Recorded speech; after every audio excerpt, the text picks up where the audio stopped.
कीजिए।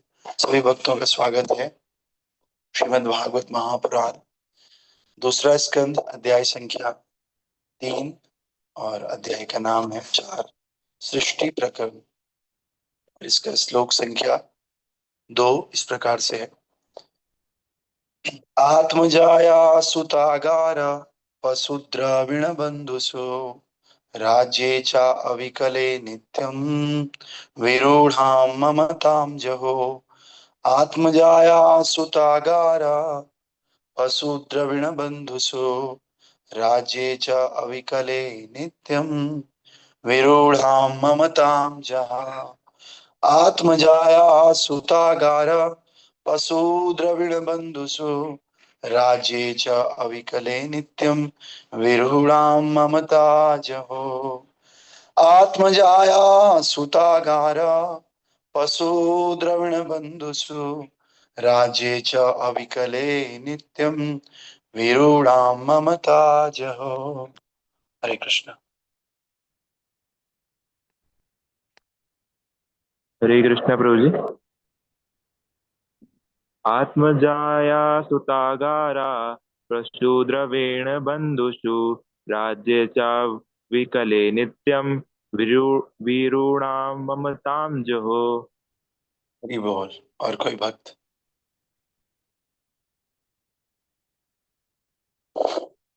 हरे कृष्ण। आत्मजाय सुतागारः काशीवृवनबन्धुषु राज्यसवे करे नित्यं विरुद्धं ममतां जहु। हरि बोल। हरे कृष्ण प्रभु जी, दंडवत प्रणाम। आत्मजाया सुतागारा पशुरविन बंधुषु राजे चावी कले नित्यम विरुद्धम ममताम जहो। हरे कृष्ण। और कोई?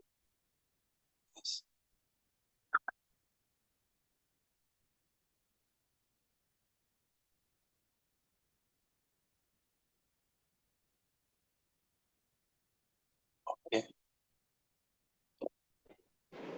तो हरे कृष्ण। हरे कृष्ण। आत्मजाया सुत आगर पशुद्रविण बंधुषु राज्य च अविकले नित्यं विरूढां ममतां जहो। ओके, हरे कृष्ण।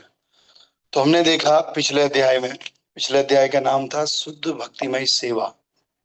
कैसे भगवान की भक्तिमय सेवा के द्वारा हम अपने हृदय को परिवर्तन कर सकते हैं। इसीलिए इस अध्याय का नाम था शुद्ध भक्तिमय सेवा और हृदय परिवर्तन। ये तीसरा अध्याय था, ये हमने समाप्त किया था। और लास्ट में भगवान बता रहे थे कि भाई सौनक ऋषि इसमें प्रश्न कर रहे थे, और सौनक ऋषि ने सबसे लास्ट श्लोक ये बोला कि सूत गोस्वामी, आपके वचन हम सबको बहुत प्रिय है। आप जो बोल रहे हैं ना, हमें वो बहुत पसंद आ रहा है, और कृपा करके हमें उसी तरह बताओ जिस तरह श्रील सुखदेव गोस्वामी ने परीक्षित महाराज को बताया था। क्योंकि परीक्षित महाराज ने प्रश्न किया था तो उसका उत्तर सुखदेव गोस्वामी ने दिया था। उसी प्रकार से हम भी आपको प्रश्न कर रहे हैं और आप उसका उत्तर हमें बताइए। तो ये चैप्टर यहीं पे खत्म हुआ। फिर अगला अध्याय कल हमने शुरू किया था जगन्नाथ जी के रथ यात्रा के ऑस्पिशियस दिन पे, और इस अध्याय का नाम है सृष्टि प्रकरण। और इसमें पहला श्लोक है, सूत जी बोलना शुरू कर रहे हैं, क्योंकि पिछले अध्याय में प्रश्न पूछा था, इस अध्याय में उत्तर शुरू हो रहा है ना। तो कल का श्लोक इस प्रकार से था। सूत गोस्वामी ने कहा, श्रील सुखदेव गोस्वामी से आत्मा के सत्य के विषय में सुनकर उत्तरा के पुत्र महाराज परीक्षित ने आस्था पूर्वक अपना ध्यान भगवान श्री कृष्ण में लगा दिया। तो जैसे ही सुखदेव गोस्वामी से सुना परीक्षित महाराज ने, जो कि उत्तरा के पुत्र है, हम सब लोग जानते है ना, जैसे ही उन्होंने सुना, सुन करके उन्होंने अपना ध्यान भगवान श्री कृष्ण में लगाया। तो हमने देखा था, प्रभुपाद जी कल बता रहे थे, केवल श्रवण की विधि ऐसी विधि है जिससे हम भगवान में अपना ध्यान लगा सकते हैं। बिना सुने कोई अगर बोले कि मैं भगवान का ध्यान करता हूं, तो ये थोड़ा सा असंभव है ना। तो इसलिए अगर हमें भगवान का ध्यान करना है, क्योंकि भगवान का ध्यान बड़ा आवश्यक है भगवान की प्राप्ति के लिए, तो उन लोगों के लिए भगवान की प्राप्ति असंभव है जो लोग बिना श्रवण के ध्यान लगाना चाहते। तो आज का श्लोक इस प्रकार से है, भगवान श्री कृष्ण के प्रति एक निष्ठ आकर्षण के फलस्वरूप महाराज परीक्षित ने अपने निजी शरीर, अपनी पत्नी, अपनी संतान, अपने महल, अपने पशु, हाथी, घोड़े, अपने खजाने, मित्र तथा संबंधी और अपने निष्कंटक राज्य के प्रति भी अपनी प्रगाढ़ ममता को त्याग दिया। सुनने का क्या फल होता है ये इस श्लोक से पता चलता है। कोई अगर ध्यान पूर्वक श्रवण करता है, विधि पूर्वक श्रवण करता है, तो उसका फल क्या मिलता है? उसका फल वो मिलता है जो परीक्षित महाराज को मिलता है।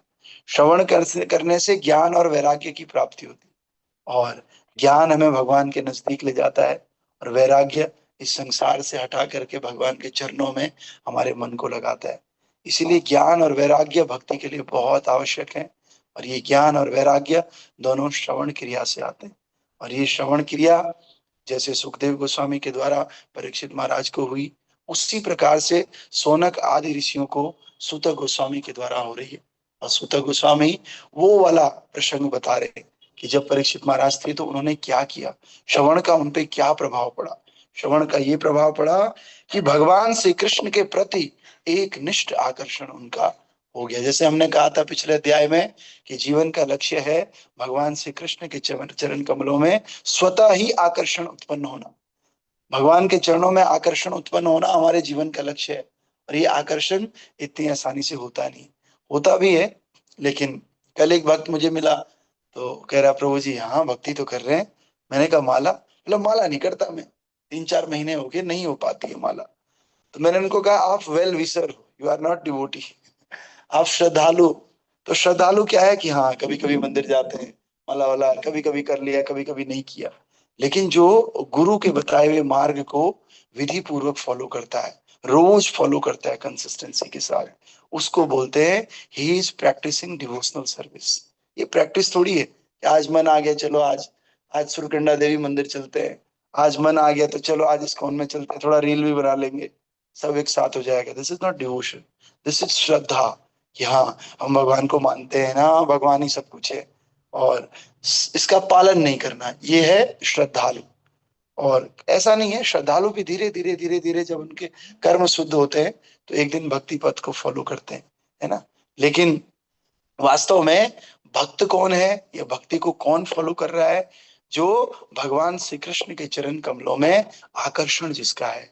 हमारा आकर्षण भगवान के चरण कमलों में भी है, लेकिन थोड़ा 1% या 0.0001%। लेकिन ज्यादातर आकर्षण किधर है? भौतिक संसार में। इसीलिए ज्यादा देर हम जप करने भी नहीं बैठ पाते। और अगर जप करने बैठते हैं तो कुछ लोग कीर्तन चला देते हैं, कुछ लोग फोन चला देते हैं। क्यों? क्योंकि ठाकुर जी में उतना आकर्षण है नहीं।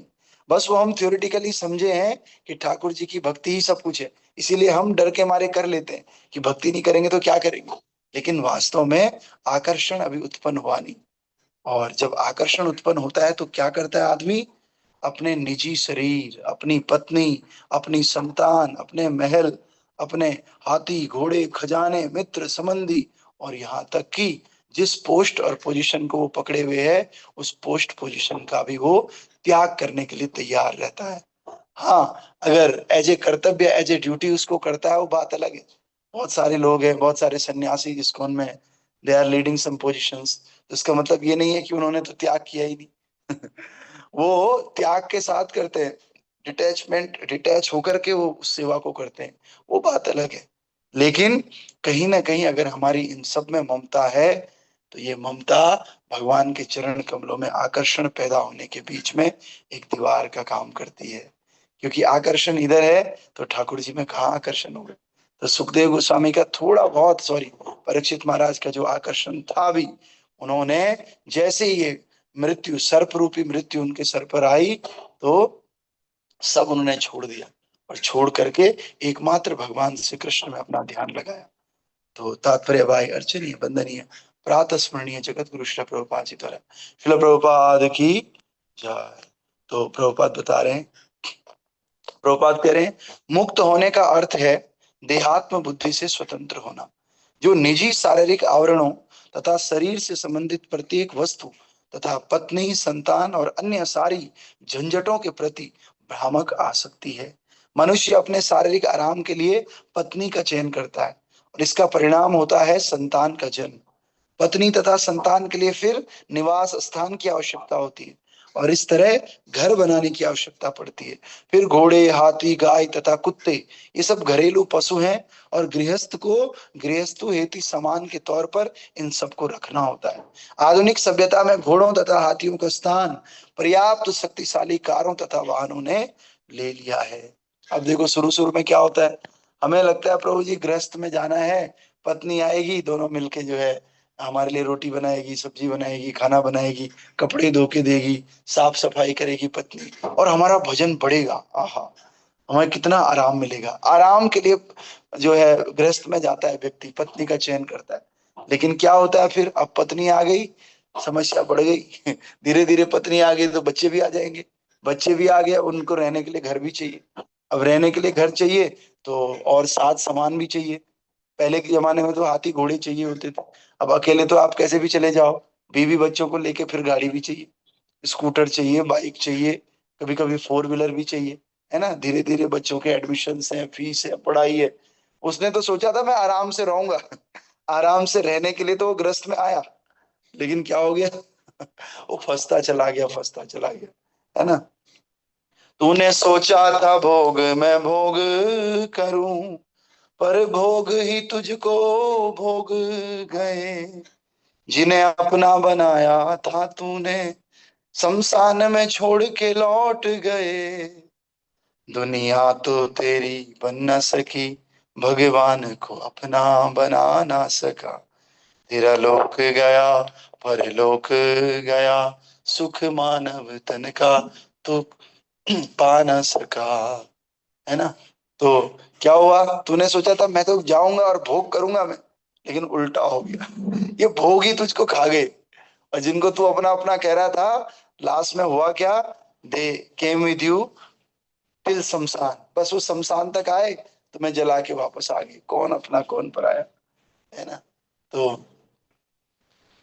दुनिया के झंझटों में हाय रे क्यों पड़ गया, रुतबा भी रुतबा भी छिन गया, इज्जत भी छिन गई। जब तक अकेले थे, अपनी मर्जी के मालिक थे, ऑफिस में नौकरी करने जाते थे तो बोलते थे अरे अब भी छोड़ दूंगा, अब भी छोड़ दूंगा, मेरा क्या है, ना आगे ना पीछे। लेकिन अब बीवी आ गई, बच्चे आ गए, बॉस की भी सुननी पड़ेगी। अगर एक महीने छोड़ दी नौकरी, पूरा बजट गड़बड़ हो जाएगा, है ना। तो दुनिया के झंझटों में हाय तो क्यों पड़ गया, इज्जत भी छिन गई, रुतबा भी छिन गया। पहले रुतबा था कि अरे भाई, नहीं ये नहीं सुनता किसी की, ब्रह्मचारी है ना, आगे ना पीछे कुछ है नहीं, भगवान का भक्त है, नौकरी ये रखी तुम्हारी नौकरी, मंदिर में चले जाऊंगा। लेकिन बीवी, दो दो बच्चे, घर बार, ये लेके कहाँ मंदिर में जाओगे भैया। तो इसलिए दूसरों की सुननी पड़ेगी, आपका रुतबा मेंटेन नहीं रहेगा ग्रस्त में। कभी खुद के लिए नहीं तो बच्चों के लिए सुनना पड़ेगा, वाइफ के लिए सुनना पड़ेगा। इसीलिए दुनिया के झंझटों में हाय तो क्यों पड़ गया, इज्जत भी लुट गई, रुतबा भी छिन गया।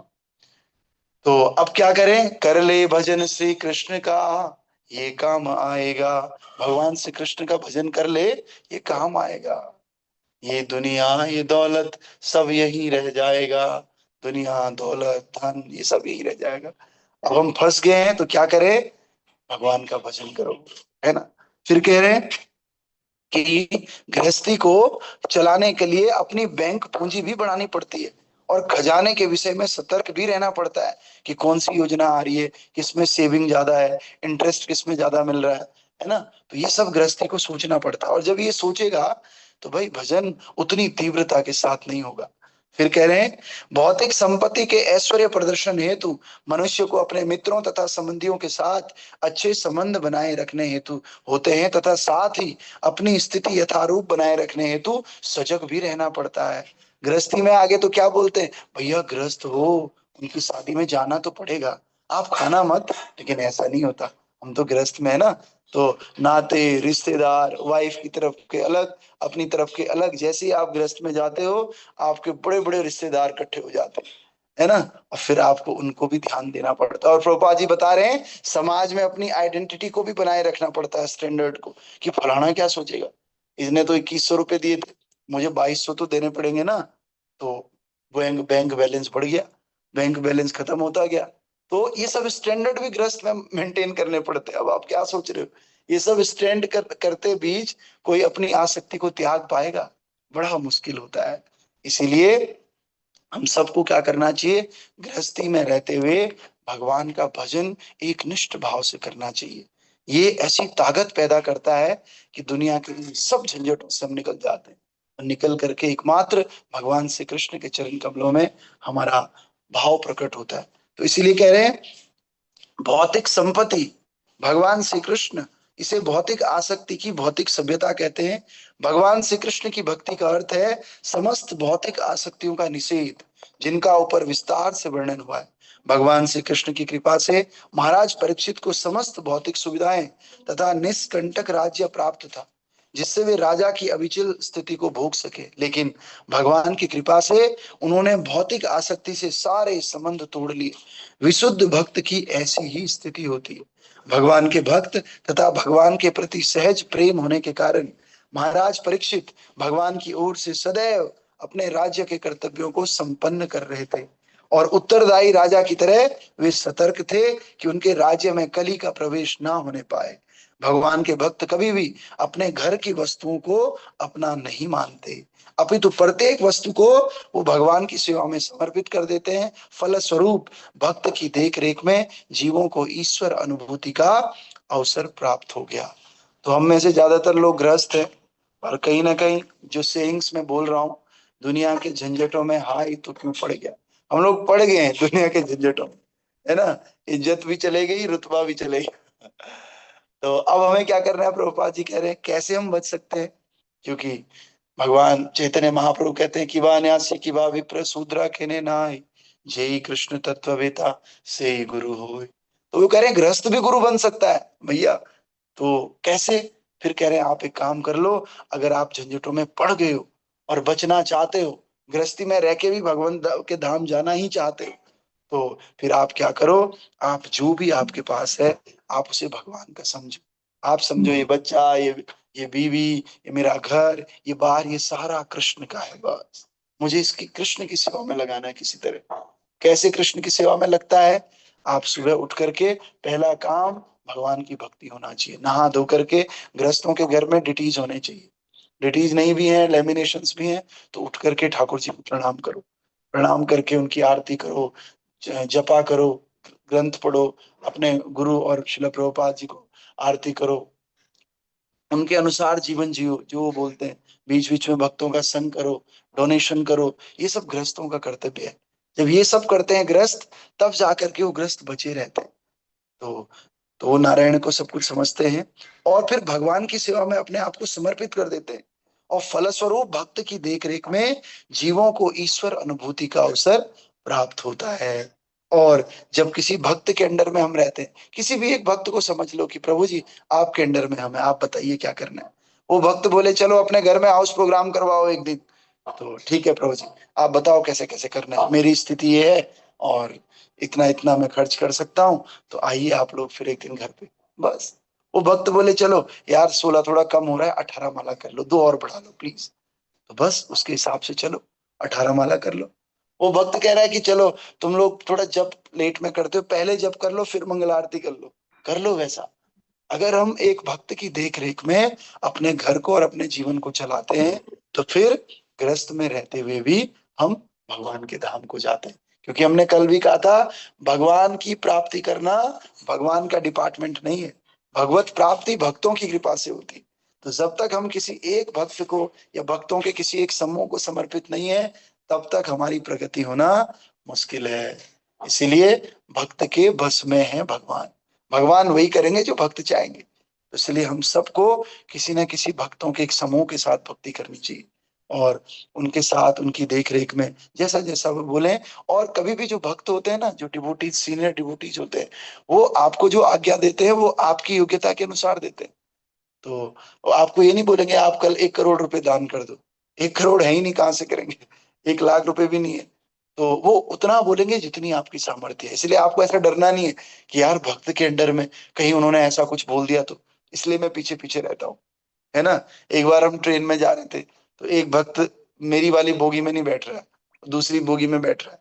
तो वो कह रहा है क्यों बैठ रहे हो? बोला प्रभु जी कुछ ऐसा बोल देंगे, मैं नहीं जाता उनके सामने। जो मैं कर नहीं पाऊंगा तो फिर क्या है ना, सामने रहेंगे तो करना पड़ेगा कुछ। तो एक और भी भक्त है, वो कह रहा है हो तो गया, जन्माष्टमी हो गया, 4 से 5 घंटे से हम स्पिरिचुअल एक्टिविटी कर रहे हैं, अब थोड़ी मस्ती भी होनी चाहिए। कह रहा, अब थोड़ी मस्ती भी होनी चाहिए, ये तो दिन भर भक्ति हो गई है ना। तो प्रभु जी वाली बोगी में नहीं जाएंगे हम, वो तो फिर वहां भी भक्ति करेंगे दोबारा। तो कहने का मतलब ये है, जिस भक्त की जितनी योग्यता है उसको उतना ही बताया जाता है ना। इसीलिए हमें डरना नहीं है, बस भक्तों की संगति में रहना है, बस अपने जीवन को, अपने घर को, सबको भक्तों के अनुसार चलाना है। देखना है कि कौन सी भक्त की शिक्षाएं मेरे जीवन में ज्यादा प्रभाव कर रही हैं, और किस भक्त की शिक्षाएं ज्यादा प्रैक्टिकल है, वो व्यवहारिक है। ऐसे भक्त की शिक्षाओं के अनुसार जीवन जीना है। क्योंकि भक्त की शिक्षाओं के अनुसार जीवन नहीं है तो हम चाहे दीक्षा ले लें, चाहे शिक्षा ले लें, चाहे हम कुछ भी कर लें, 1600 माला, 108 माला, कल हमने सुना था, इतनी मालाएं कर लें, कुछ भी होने वाला नहीं है। क्योंकि कृष्ण से तुम्हार, कृष्ण दिते पारो, तुम्हार सकति आछी। बिना भक्तों के संरक्षण के, बिना भक्तों की गाइडेंस के जो आप जप कर रहे हो, भक्ति कर रहे हो, वो सब एक तरह की तपस्या है। और तपस्या से भगवान कभी नहीं मिलते, भगवान तो भक्तों की कृपा से मिलते हैं। तो इसलिए भक्तों की कृपा बहुत आवश्यक है। तो हम सबको इस ग्रस्त में अगर हम फंस गए हैं तो इसको बाहर निकालने वाला भी भगवान का भक्त है। तो उस भक्त के पास जाओ, जाकर के अपने जीवन को बोलो, प्रभु जी आपके हिसाब से अब मैं जीवन जीऊंगा, है ना। तो घरेलू वस्तुओं के प्रति आसक्ति तथा भगवान श्री कृष्ण के प्रति आसक्ति, दोनों का साथ साथ चल पाना संभव है। मैं कहूंगा नहीं, मुझे दिन भी चाहिए, मुझे रात भी चाहिए, दोनों एक साथ कैसे हो सकता है? या तो दिन होगा या तो रात होगा। तो आप भगवान को भी चाहिए और आप जो है भोग भी करना चाहते हैं, तो दोनों एक साथ नहीं होगा। फिर क्या होगा? दुनिया भी तो तेरी बन न सकी, भगवान को अपना बना न सका। ना तो भगवान अपने बनेंगे, और दुनिया वाले तो वास्तव में अपने है ही नहीं, कभी बन ही नहीं सकते अपने, है ना।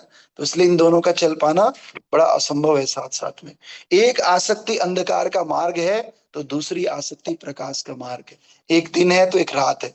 जहां प्रकाश होता है वहां अंधकार नहीं रहता, और जहां अंधकार है वहां प्रकाश नहीं होता। किंतु जो पटु भक्त भगवान के प्रति भक्ति भाव से हर वस्तु को प्रकाश के मार्ग की ओर मोड़े या मोड़ सकते हैं, और यहाँ इसका श्रेष्ठ उदाहरण पांडव है।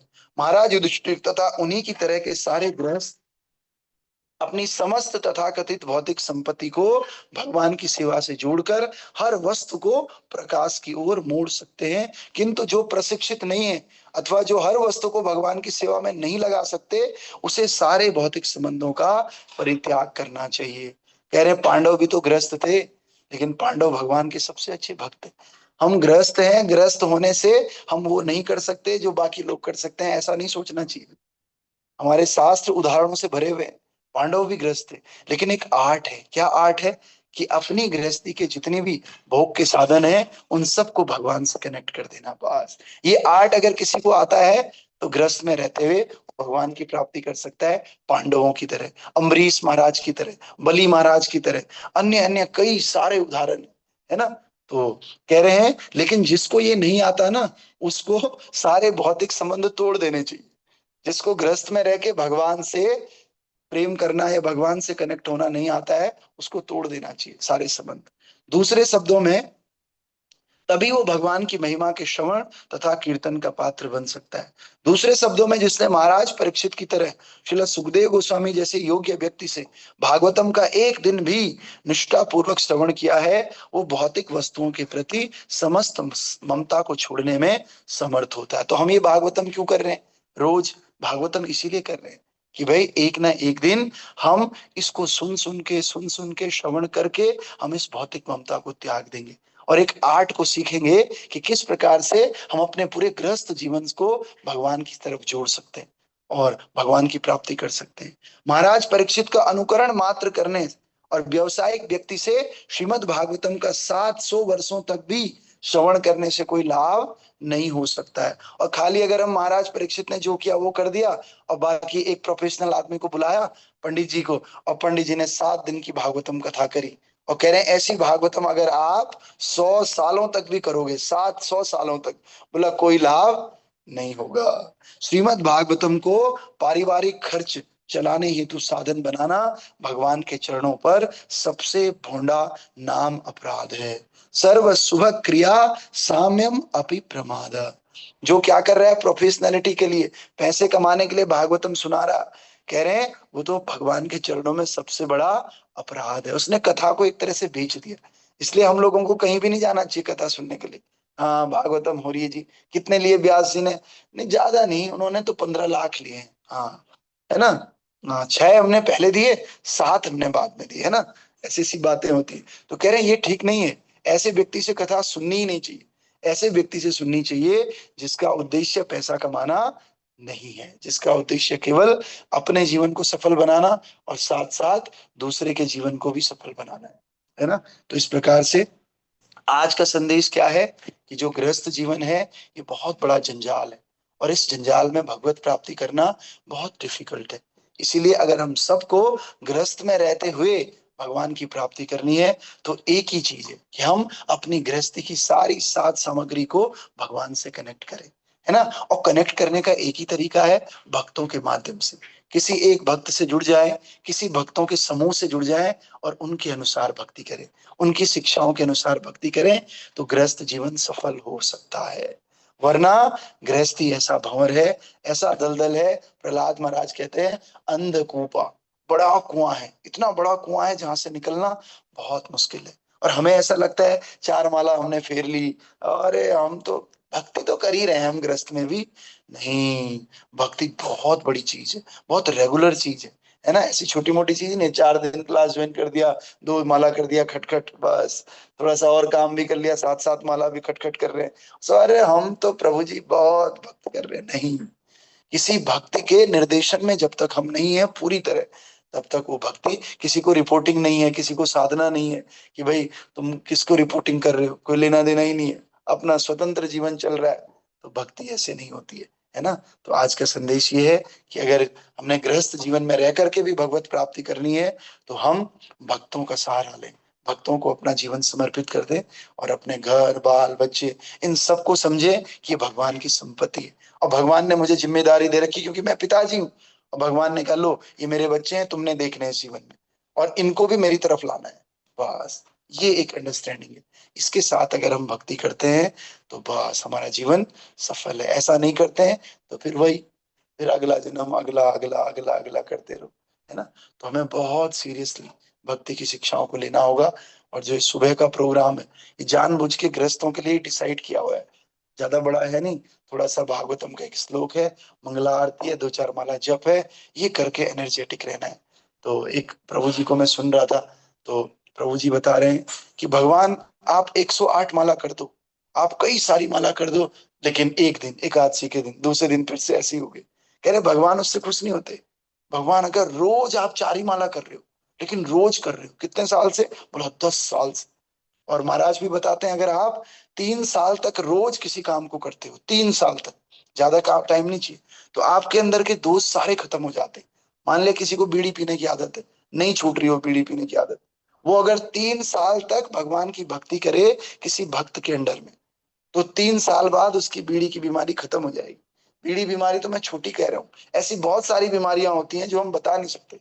तो ऐसी बीमारियां 3 साल से ज्यादा समय नहीं लगता, लेकिन बशर्ते आपने रेगुलर किया हो, थोड़ा किया हो लेकिन रेगुलर किया हो। हम किसी दिन तो भर भर के कर लेते हैं, किसी दिन करते ही नहीं, और हमारी भक्ति की कोई रिपोर्टिंग नहीं होती कि हम किसी भक्त के संपर्क में नहीं रहते, इसलिए भक्ति में प्रगति नहीं होती, है ना। तो हम सबको यही करना है। और नारद मुनि कहते हैं, क्या कहते हैं कि भाई जो पंचरात्रिक विधि के बिना जो लोग भक्ति करते हैं वो क्या है, उत्पात एव कल्पते, है ना। एकांक की हरिर भक्ति उत्पात एवल कल के, श्रुति स्मृति पुराण आदि, है ना, श्रुति स्मृति और पुराणों के बिना जो क्या करता है, पंचरात्रि की विधि बिना, पंचरात्रि विधा के बिना भक्ति करता है, अकेले भक्ति करता है, एकाकीर हरि भक्तिर उत्पात एव कल्पते। तो क्या कह रहे हैं, ये कह रहे हैं कि अगर कोई पुराणों के अनुसार नहीं करता है भक्ति, कोई किसी भक्तों के अनुसार नहीं करता, अकेले करता है, अरे हम तो घर में करते हैं जी, माला कर लेते हैं, क्या जरूरत है, रेगुलर करते हैं हम लोग। कह रहे हैं वो केवल उत्पात एव कल्पते, वो व्यक्ति केवल उत्पात कर रहे हैं अपने जीवन में और कुछ नहीं कर रहा, समझ रहे? तो इसलिए भक्ति तो केवल भक्तों के साथ ही होती है। ठीक है, तो ग्रंथराज श्रीमद् भागवत महापुराण की जय, श्रील प्रभुपाद गुरु महाराज की जय, अनंत कोटि वैष्णव वृंद की जय। तो कल रथ यात्रा का दिन बड़ा अच्छा गया, हम लोगों ने शाम को भी वर्चुअली फील किया कि हम जगन्नाथपुरी में ही